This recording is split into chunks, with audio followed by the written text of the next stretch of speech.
Om Shri Ganeshaya Namaha.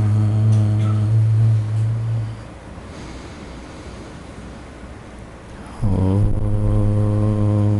Shri Saraswatye Namaha.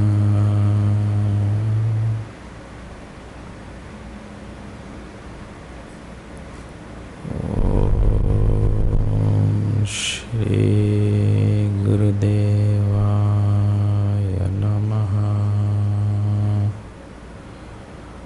Om Namah Shri Shankarananda Guru Padambujanmane Savilasa Mahamoha Graha Grasaika Karmani.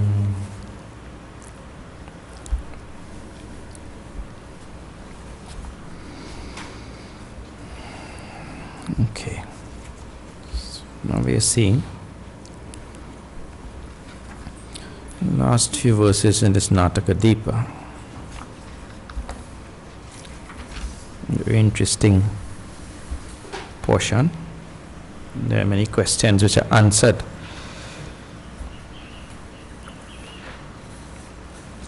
Last we saw number 22. Let me chant this again and then we'll see from there. Antar bahir va sarvam va yam desham parikalpayet buddhistadeshaga sakshi tatha vastushu yojayet. Buddhiyam desham kalpayet. Tad deshaga sakshi. Whatever the buddhi cognizes, whatever pratyaya is there in the buddhi, whatever idea, whatever concept, whatever thought is there in the buddhi, the sakshi pervades it all. Consciousness pervades it all. And I told you this whole universe is represented to us as same pratyaya only. You are thought in my mind.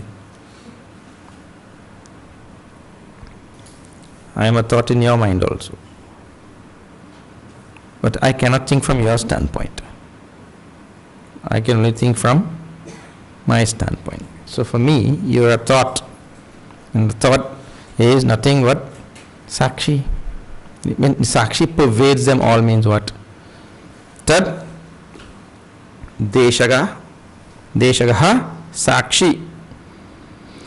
The sakshi pervades every thought. So every sakshi pervades every thought. That means sakshi is everything. Tatha vastushu yojayet. This has to be applied for objects in the same way. Okay. Now,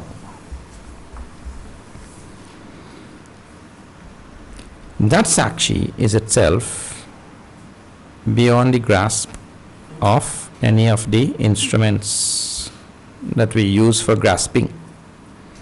And so this whole idea of grasping means knowing. Why you will translate grasping? Knowing, cognizing. That whole idea of grasping is now taken up. When we say grasp, what do we mean? And again the whole idea of knowing comes about in Vedanta. Knowing is a very special thing. We will see now. Yadyad rupadikal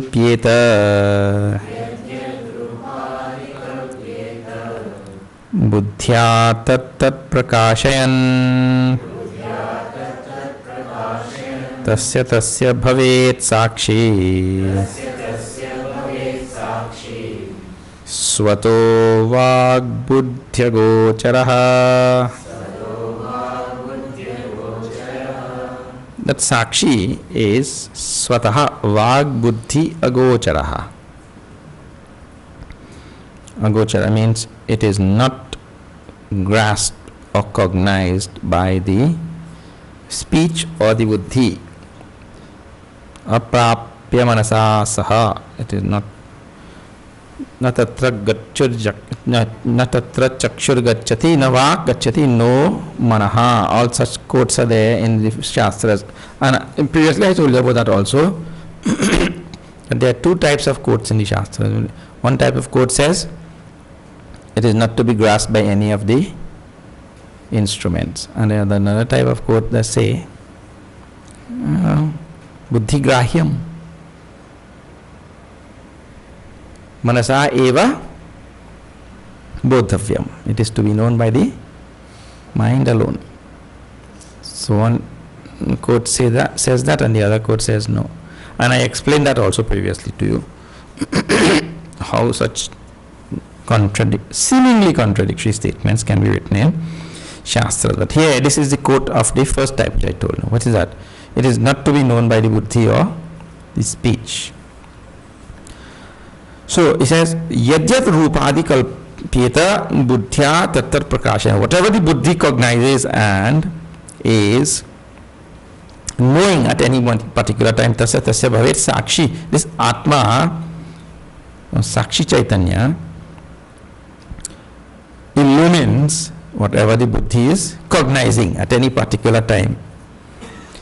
But this Atma Chaitanya or Sakshi is Swataha Vag Buddhi Agocharaha, itself not known by the buddhi. It is that which illumines the buddhi, and it is quite like this, very much like this. While the finger can touch everything, what a wonderful thing. You can touch this, touch that, touch everything. It cannot touch itself.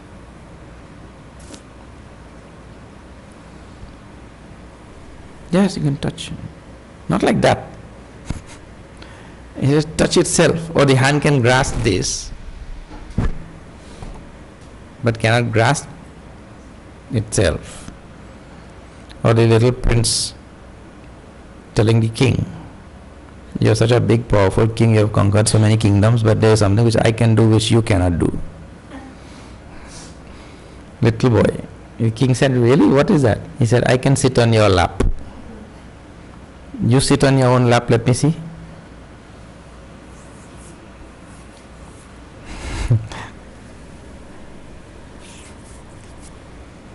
Like one little fellow was looking at a wrestler. A small man, lightweight wrestler, was looking at a heavyweight wrestler. Now that lightweight wrestler is nothing in front of this heavyweight wrestler, you know. If this heavyweight wrestler blows, he will blow him down. So the lightweight wrestler says, there is something which I can do which you cannot do, you know, even though you may be heavyweight wrestler. Some work which I can do which you cannot do. Really, what work is that? He said, I can take you in this wheelbarrow. So it is easy for a lightweight wrestler to take a heavyweight wrestler in a wheelbarrow. I can take you in this wheelbarrow. You take yourself in the wheelbarrow, let me see. There are so many stories like that are there everywhere. So the idea is, the intellect illumined by the Sakshi Chaitanya grasps things. But that intellect cannot grasp the reality which is illumining it. Right? It cannot grasp that. It cannot somersault, backward somersault, and grasp. So this is one type of idea which is given in the scripture. Now a person will have a question again. What is how will we know the self? That question will be there. See, now that is number 24. He says, if you want to grasp the self, then stop trying to grasp. That is what is given there. Stop trying to grasp. Katham tadring maya grahya.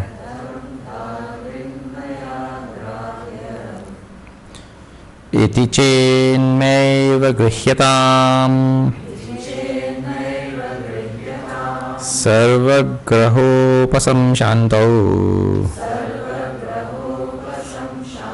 Swāmī Prakāshānanda. Katham tadring maya grahya iti chet. The sentence ends there. If it is asked, if it were to be asked, how is this self to be grasped by me? And this is the question. How am I to grasp the self? And the answer is also very, very nice. If it were to be asked, how will I grasp this self? He says, Mayava grihatam, let it not be grasped. What? We'll come back to that. Let us see the next line. Sarva graha upasamshantau swayameva avashishyate. It means, in this cessation of all attempts to grasp, upon the cessation of all attempts to grasp that self, he says, Swāmī avashishyate. What is left is oneself. In other words, the more I try to grasp the self, the more I am engaged in an activity which will prevent me from grasping the self. That is the idea. So, now this has to be understood clearly. So that means to say, all people in the world grasp the self because they have stopped they have not made any attempt to grasp the self also. Means all the people who are walking around in the whole world, 7 billion people, everybody has grasped the self because nobody makes any attempt to grasp the self. This is not the meaning. The meaning is, for a person who, I'll tell you, this happens to all sadhakas. For a person who has really studied the nature of the self, and a person who has done all of this vichar and all this mananam, shravanam, mananam and nididhyasanam, he has now sat there to do nididhyasanam in meditation on what? Aham Brahmasmi Mahavakya. So he sat there to do that. At that time, if there is any attempt or any striving or any such activity to grasp the self, it means to say that this person is still making effort, right? And the self is not the result of an effort. Effort has result. When we do some action, effort, put some self-effort, and we do something, we are looking for a result. Now see what is happening there. I have to then retain my individual identity as a doer who is doing some effort and looking for some result. If I continuously do that, it means to say I will never transcend the level of my buddhi. I will never transcend the level of the antakarana, because I need an antakarana who has identified himself as an agent to perform an action. Only an agent can perform an action. So I retain that agency, agentship, as a doer, and I go on doing some action. What? I am putting self-effort to realize the self. And that is what he meant by sarva graha upasamshantau. In one case it is the absolute located. It means upon the cessation of all efforts to grasp, what is left is Swata Swayam Eva Avashishyate. One's own self is left. In other words, I have to bring the Antakarana to a point of absolute quietude where it also relinquishes all attempts to grasp. If it goes on trying to grasp, it goes on retaining and perpetuating the small I. Because it's a small I who is the doer, grasper, knower, engage in verbs. The self, the big I, and general big I means something else. Eh? The big I, the self, is not a doer. We saw that. It's akarta. It does not have doership, you see. And it again is not the result of an action. The self is not a phala. Phala means after some action is done, there's a result. Phala means result, fruit of that action. So the self is not the result of anything. Otherwise, you could go down the road, buy a Chinese shop and buy self. Go down the road and buy the self. It is the result of your buying. You end up with something. And the self facilitates all activities like that. Okay. So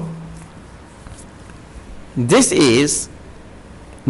type of presentation, or these type of verses are the verses that speak about the self as not being able to be grasped. Okay. Then the first line says, Katham tadrim maya grahya. How is it to be grasped by me? And the answer to that is maya iti chet maya ma eva grihyatam. Let it not be grasped. Now that has two ways to understand that. Eh? One is when the question is how is this self to be grasped by me? One reply to that is it cannot be grasped by you. Ma eva grihyatam means let it not be grasped by you. In other words, do not try to grasp it. Because if we try, we are engaging in a perpetual dancing of top in mud. Spinning top in mud. I don't know if there's an English phrase, but it's surely the Trini phrase. See, a top is a little wooden thing like this with a pointy tip, and you take a piece of string and you throw like this, and that top keeps spinning. But for that to happen, it needs a surface that is hard.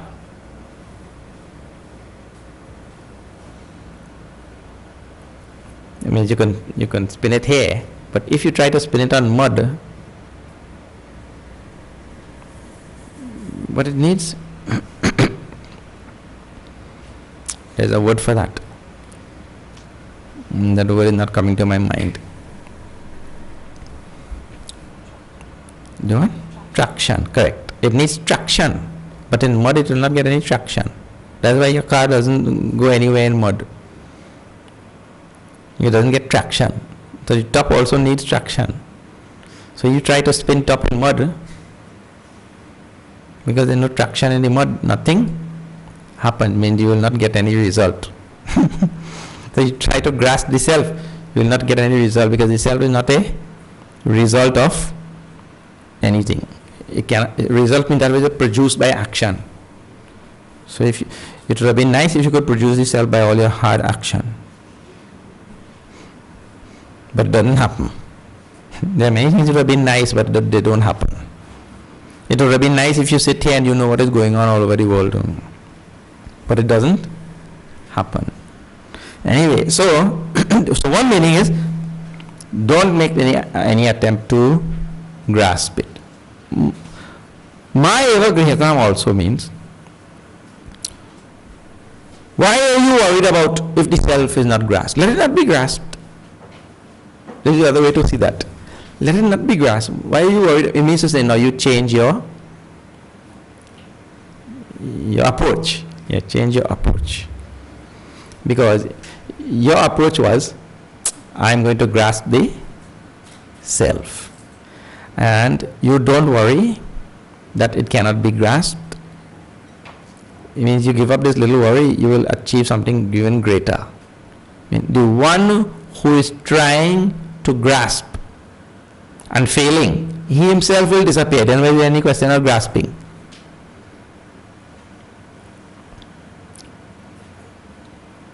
Look here. See what a wonderful prospect the scriptures are giving. The human being goes from pillar to post. He goes from pillar to post looking for ways and means to rid himself of all problems. Correct or not? What about dukkha?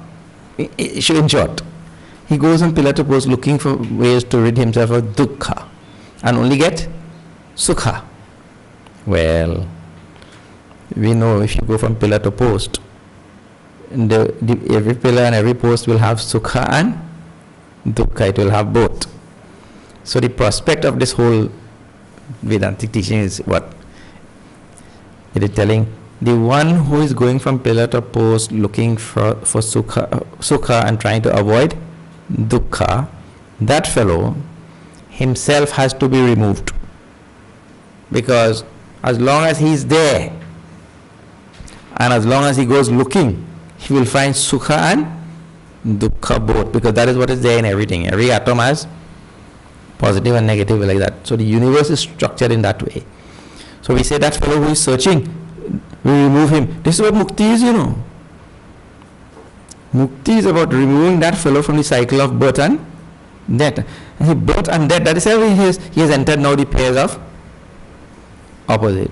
He has to come out from this whole thing and merge with reality. As long as he retains his individuality, he will be fixed in that amidst the pairs of opposite. So the second way to read this, Maeva Grihatam, let it not be grasped. It means to say, you don't worry if it is not grasped. There is something bigger for you when it is not grasped. That is the idea. The second way to read that. Something bigger means what? The one who is trying to grasp himself will go away. Then there is no question of, well, if he goes away, there what question of will grasp? Who will grasp what? There is no question of grasping anything. Now, just now it was said, what will be left? That ends with Swāmī Prakāshānanda. One is left alone, oneself is left, right? Swāmī Prakāshānanda means to say, when all grasping of the antakarana cease, when all the grasping cease, then what is left is self alone. But then, how will I know that I exist?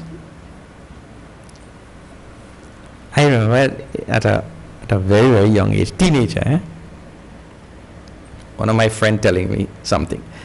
And exact same thing I used to be thinking. I was wondering, how does one think about this thing? I think I alone used to be thinking such stupidness. But what was it? He said one day, I keep thinking, when I die, how will I know that I have died? This is his question, right? I keep thinking, when I die, how will I know that I have died? He said, I will not know. He said, in that case, I might be already dead. I don't know. There's a logical follow-up from that, you know. If, when I die, I will have no way of knowing that I died, well, I might as well be dead right now because I don't know. I mean, I could be there right now, and I don't know. So, this question arises about this. See, just now we say, you see, our knowing instrument is the antakarana, right? So, if the antakarana, some shanta means has become absolutely quiet, it is not in any mode of knowing anything. It has become absolutely silent, right? Means it is not assuming any mode of knowing, and it has become quiet. Then how will I know that I am? So this is because of a special quality of the self. This is what is being described now in number 25. See this thing.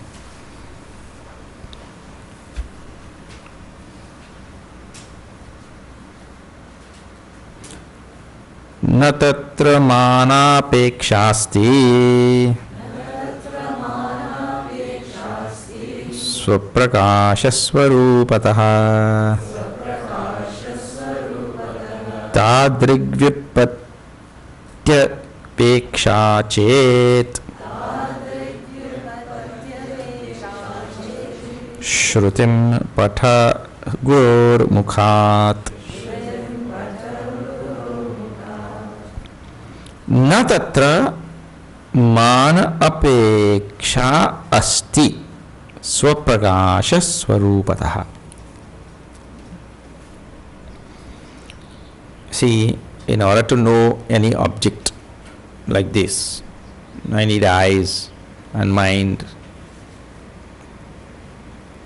There some instruments are required, and that not any mind, a mind that is awake also, because in sleep I don't know this thing. So to know it, I need instruments. He says this self, which is Swaprakasha Swarupataha, in its own nature it is self-luminous. By nature it is self-luminous. And so, natatra mana apeksha asti. There is no need for any instrument to know the self. And this we explain in very, very ordinary, simple language. I have told you before. To know this, I need instruments, eyes and mind and everything, and working order also. And to know darkness, I still need eyes, isn't it? To know darkness, I need, I will not know this room is dark if my eyes are closed. So, to know darkness also I need eyes. But to know that I exist, what instrument do I need? To know that my mind is not working properly, or my mind is confused, I still need mind. In other words, the mind knows that it is confused. But to know that I exist, we don't need any, and I don't need you to tell me that I exist. If I am asking you whether I exist or not, well, two things. If I am asking you whether I exist or not, then that means something is wrong with me, correct? At an ordinary level. And if I, at a higher level now, if I am asking you whether I exist, that necessarily proves my existence.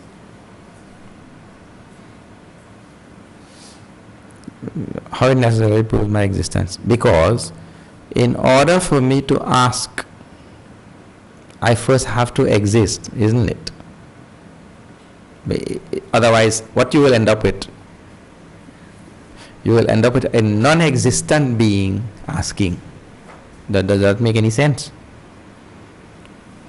That doesn't make any sense. You will end up with a non-existent being asking a question. Well, that is craziness. That is just as crazy as just now I have to ask you whether I exist. So, I first have to exist, and that existence is Swataswarupa. It is, and Swāmī Prakāshānanda, it is self-illuminating. That doesn't need an instrument for illumination. No instrument is required. Tadrik vyutpatti apeksha chet shruti patha guror mukhat. Now, if one wants to have this type of knowledge or understanding, then he says, this is coming to the end of the chapter, then you better go to some guru. Better go to some guru and study this.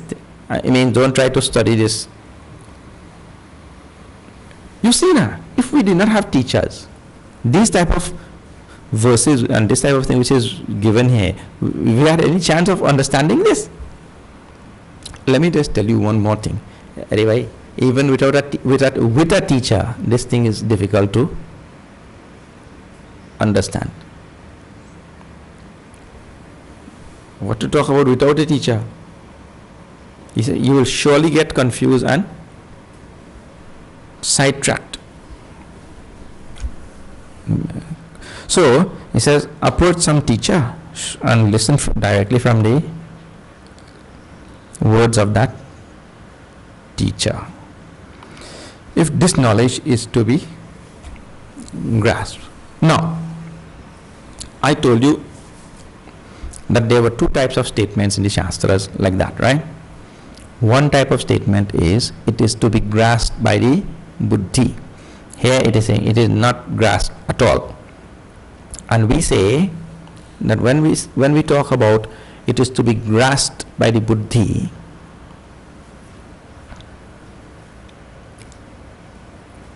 the buddhi is having Chaitanya reflecting in the buddhi, right? If Chaitanya is reflecting in the buddhi, consciousness is reflecting in the buddhi, that means to say what? That there is Chaitanya associated with that buddhi. If when it is reflecting, it's called a Chidabhas, or Vishishta Chaitanya. But the corollary of that statement is, well, there is Chaitanya associated with that buddhi. That Chaitanya which is associated with that buddhi is called as Upahita Chaitanya.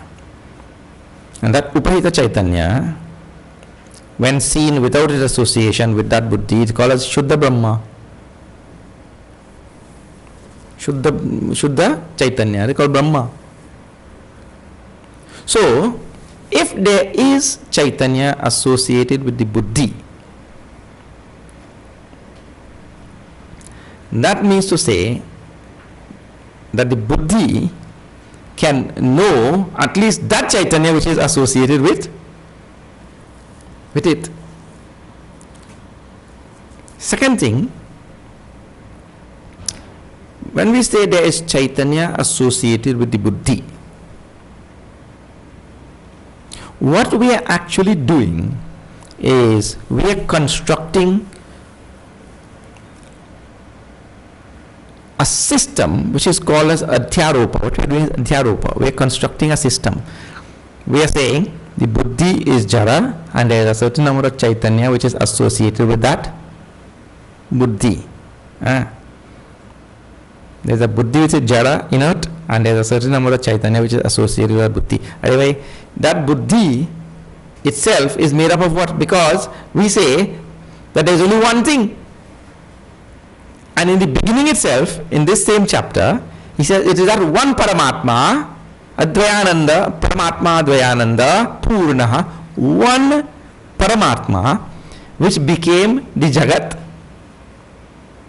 and which became the Jiva in the Jagat.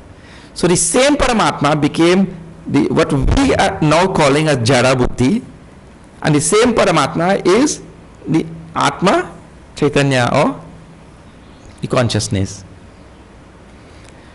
When we keep saying that the buddhi jara and it is enlivened by this, we are only retaining that duality for the purpose of analysis, the purpose of understanding. So now, that is called as Adhyaropa. We are constructing an entire system. We are constructing an entire system to try to understand this cell. Then we have to negate that whole system. So here now, when this type of presentation is given, then it is beyond the buddhi. It is actually the breaking down of that entire system. Beyond the buddhi means in the buddhi itself. In that buddhi itself, there will be the jada buddhi, which we ordinarily think about, and there will be the conscious aspect. But then you have to take that to means break down the whole system of it. That buddhi which you were calling jada, since this consciousness pervades every iota of that buddhi, I told you when something pervades another thing, in Vedanta what we mean, this thing is that thing. So the consciousness which pervades the entire buddhi, that consciousness is itself the buddhi. And yesterday I went one step further to tell you now, the way to understand that is every thought in the buddhi is nothing but a modification of consciousness. And I told that a modification, when we say the pot is nothing but a modification of clay. When we speak about this type of modification, what we mean to say is a modification which really is not a modification. Which really is not a modification means what? The modification does not do anything to the underlying substratum. That is called as Pratibimbavada in Sanskrit. Pratibimbavada. So there are two types of modification. For our purposes, two types. Let me tell now. One is called Pratibimbavad and one is called Parinamavad. Pratibimbavad means like the snake, the rope modifying into a snake, or the clay modifying into a pot. That is called as Pratibimbavad. It means to say that the rope modified into the snake or the clay modified into a pot does nothing to the substratum. The resultant thing is only a pratibimba. Pratibimba means a reflection, like an appearance. The resultant thing is only an appearance. That means to say what? The substratum did not change. The second type we call it Parinamavada. Parinamavada means like milk turning into dahi or curd. This is the second. Now, when this modification takes place, when milk modifies into curd, well, we still haven't developed any machinery or any technology by which we can put back the curd and we get back milk. You think we can do? We cannot do. They call Parinamavad. So, what is happening when in the beginning of this chapter he says, the same Paramatma has become the Jagat, which is Jada, and the same Paramatma is the Jiva, who is the conscious one, who is, of course, enlivened by the consciousness, who is cognizing the whole Jagat. And if the same Paramatma has become the Jiva and Jagat both, it means to say that the whole Jagat is also made up of that same Paramatma, and Paramatma is of the nature of Sat Chit Ananda, and it is also unchanging, it is Avyaya, right? So the whole Jiva Jagat consortium, everything now is only a Pratibimba on Paramatma. Paramatma still remained intact, nothing actually happened. The whole thing is only an appearance on Paramatma. So now we have come to the point where we are analyzing the buddhi. Now the buddhi also will also be an appearance or not. We are analyzing that buddhi and we are calling it jada and part of the jagat and all of that sort of thing, right? But we have to know that that also is made up only of pure consciousness. This is the taking down of the scaffolding that we had put up. When you have to build some building, you have to put up some scaffolding now. But the scaffolding is put up only so that you can go up to put up the blocks and all that sort of thing. But after the blocks and everything is put up, the scaffolding is removed. So the adhyaropa means the construction of a jara jagat and a chaitanya consciousness. That is only a scaffolding that we put up. In the final analysis, remember, there is no such thing as a duality, jada jagat and chaitanya consciousness. There is only one thing. Remember, when Mahavakya we study, there is aikyam, ekatvam, isn't it? So this constructing of the scaffolding of jara jagat and atma chaitanya consciousness, that is scaffolding. That is called adhyaropa. And apavada is the taking down of the scaffolding.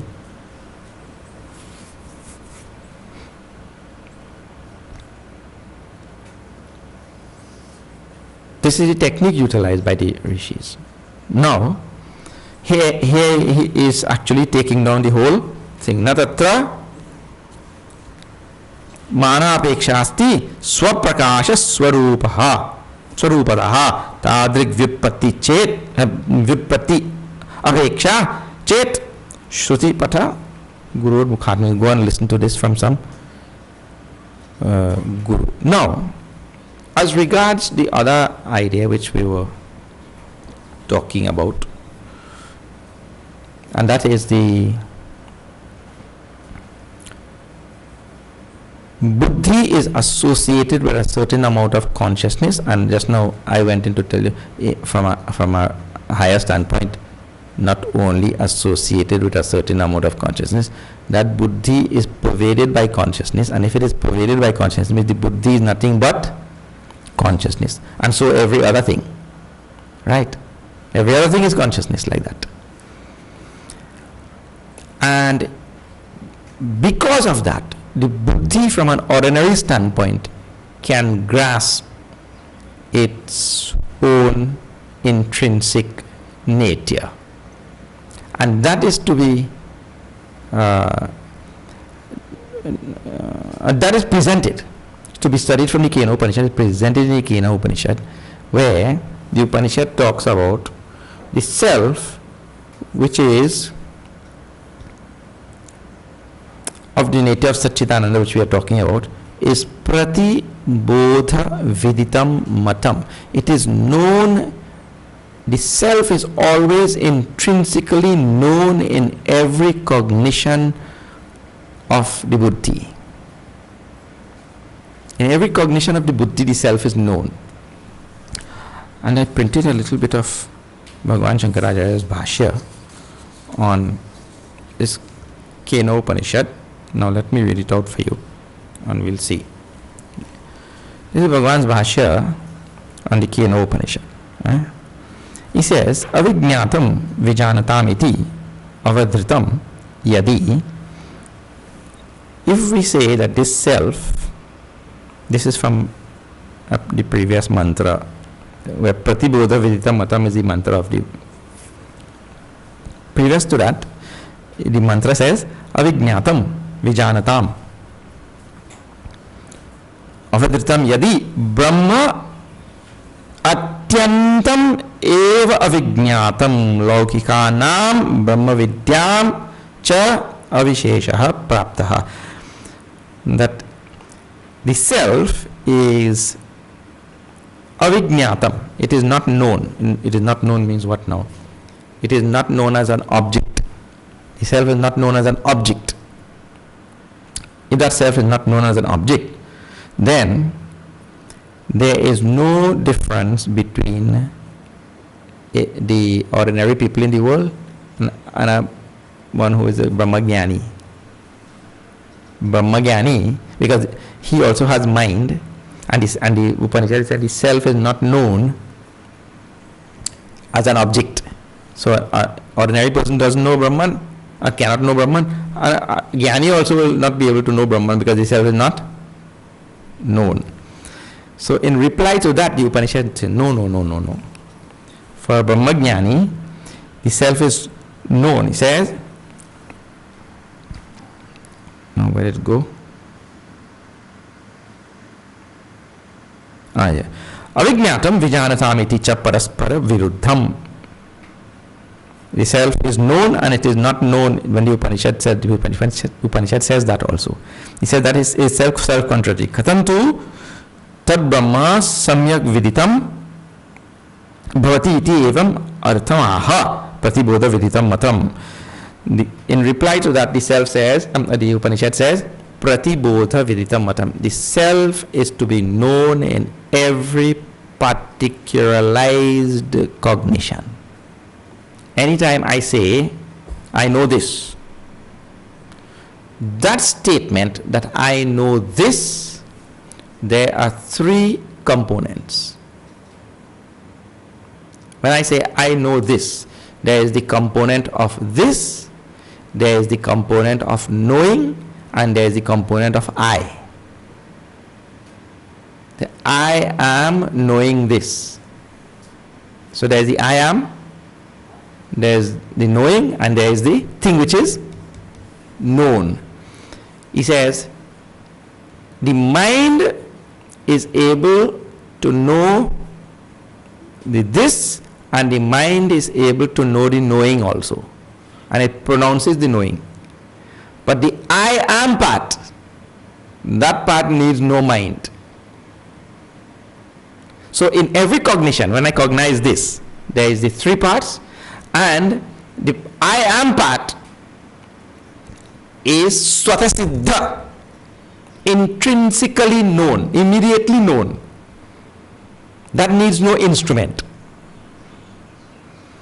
So pratibodha, in every cognition, viditam matam, the self is known. That is what is going on in that. The I am part is swatasiddha, that is self-revealed, self-established. I don't need anybody to tell me. Also, this thing has to be taken like this. Now Bhagavan continues further in this bhashya. Let me tell you. Bodham prati viditam. Bodha shabdena buddhau abodhaha pratyayaha uchyante. It means, by the word bodha, it means every cognition of the buddhi. Sarve pratyayaha vishayi bhavanti yasya saha atma sarva bodhan prati buddhyate. It means to say that in every cognition, the sakshi or the atma becomes the vishayi. This is vishaya. Vishaya means an object. But the one cognizing the object eventually, the final cognizer of the object, means who illumines the cognition. Because if the cognition is not illumined, then there is no cognition. The one who illumines the cognition finally, in the final analysis, the last one, he is called as Vishayi. So in every cognition of a Vishaya, there is a Vishayi. That Vishayi is always there and required for every cognition. That is called as Atma in all cognitions. And that Atma is described as Sarva Pratyaya Darshi Chit Shakti. There's a nice word introduced by Bhashakarya, Bhagwan Shankara, Chit Shakti Swarupa Matra. Chit Shakti Swarupa Matra means he is the power of Chit. The power of Chit is to be self-revealing. That Atma is called as Chit Shakti, and by nature is the power of revelation, the power of illumination, like that. So Chit Shakti Swarupa Matra Pratyayaihi eva Pratyayeshu Avishishtataya Lakshyate, and that Chit Shakti is indicated or pointed out in every instance of a cognition. Now this is what discussion is going on here, is now what I was telling you. The scriptures have two types of statements. One type of statement, it is to be grasped by the buddhi, and the other type of statement, it is beyond the buddhi. So this type of statement is the Atma Chaitanya is to be grasped in every cognition of the buddhi. It is to be understood in every cognition of the buddhi. And this type of statement which is being given in these verses in our Shastra today, in our Pañcadaśī today, is saying about the other type of statement. It is beyond the buddhi. So the Upanishad have this one type where it is to be known in every cognition of the buddhi, and here it is not to be known by any grasping. So when the buddhi adopts Brahmakara vritti, when the buddhi adopts Akhandakara vritti and meditates on that, the buddhi becomes quieter and quieter and quieter, and the buddhi is capable of grasping its own quietude. Correct or not? You know when you are quiet or not? When I am absolutely quiet, I know. Now I am silent. I am so peaceful. I have this. If the buddhi is able to stay in that state of quietude with Brahmakara vritti, the vritti which is assumed by the buddhi mimics the underlying Atma Chaitanya, because Brahmakara vritti of the buddhi is of the nature of also quietude and silence. If the buddhi is able to mimic that underlying state with the Brahmakara vritti, then the buddhi grasps its own quietude and the consciousness associated with it. So there is a grasping there. When Brahmakara vritti falls, when Brahmakara vritti itself ceases, then the person goes into Nirvikalpa Samadhi. Then nothing is grasped. There is no grasping. So that is this, I told you, the second type of statements in the scriptures. It is not grasped by the buddhi. Na tatra chakshur gacchati, na vak gacchati, no manaha yato vacho nivartante aprapya manasa saha. The mind cannot grasp. The scriptures are talking there from the standpoint of Nirvikalpa Samadhi, where buddhi and all its vrittis also cease. Now what will grasp what? Then the grasping instrument itself has ceased. So there is nothing to grasp. So what the state is, there is nobody to grasp it. But with Brahmakara vritti, when the buddhi is able to assume Brahmakara vritti, that time that vritti is of the nature of Brahman, quietude, silence, peace, like that. So what is being given in the Upanishad and the Bhashya is about this. It is known in every cognition of the buddhi. It is known as the underlying Atma Chaitanya. And what is being given here is that it is not. Let no grasping take place. Then no problem. And the last verse it says, Now, it may be experienced as the witness. This is he now calling back to the buddhi. So far he has been telling, let it not be grasped. Now in the last verse it will come back to tell what the Upanishad is telling. It can be grasped by the buddhi. Yadi sarvagrahatyagaha ashakyastarhi dhiyam vraja. That's because we stopped. Otherwise it will have to be chanted in one grasp, in one go. Yadi sarvagrahatyago shakyastarhi dhiyam vraja.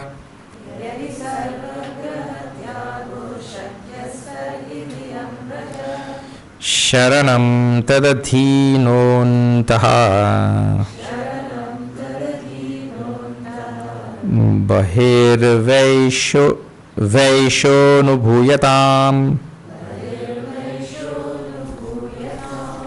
So, if grasping is ashakyaha means impossible. Sarvagrahatyagaha ashakyaha yadi. If all grasping is, giving up all grasping is impossible, right? Just now we say what? Give up all attempt to grasp. What will be left is self. If that is not possible, then try to grasp it by taking refuge to the buddhi, because the buddhi can grasp it. See, that is the idea. The buddhi can grasp it in every bodha, in every instance of a cognition. The buddhi can grasp that thing. And the technique or the method by which we say the buddhi can grasp it by brahmakara vritti. Let the buddhi therefore assume brahmakara vritti. I am Brahman. I am the underlying consciousness in the buddhi.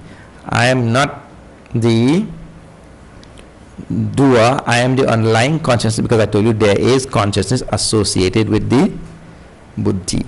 So if the buddhi can know all of its vrittis, well, the buddhi can also know or grasp its underlying consciousness. How it does that? By assuming the right vritti. And the right vritti is brahmakara vritti. So the buddhi can know. Sharanam tad adhinaha antaha bahihi va eshaha anubhuyatam. Eshaha anubhuyatam. This is to be experienced. This can be experienced, or this is to be experienced. So let this be experienced by taking recourse to the buddhi, which engages in cognition of outside things and insides, antar bahir. The buddhi is engaged in the cognition of inside and outside things both. So take refuge in the means to say, let the buddhi assume brahmakara vritti, and then that brahmakara vritti will be a vritti of Brahma, vritti, like any other thing, vritti of any other thing. And this will be a vritti of Brahma. Then it is grasped by the buddhi also. So this is Nataka deep. That underlying consciousness is the deepa. That is what illumines everything. Alright, now we'll again take it up, and now we have one more chapter left in this book.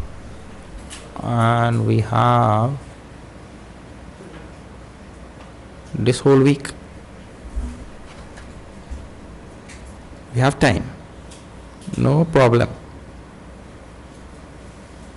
We'll keep going. Alright. Om Purnamada Purnamidam Purnat Purnamudachyate Purnasya Purnamadaya Purnameva Vashishyate.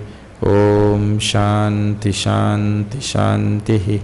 Hari Om Shri Gurubhyo Namaha. Hari Om.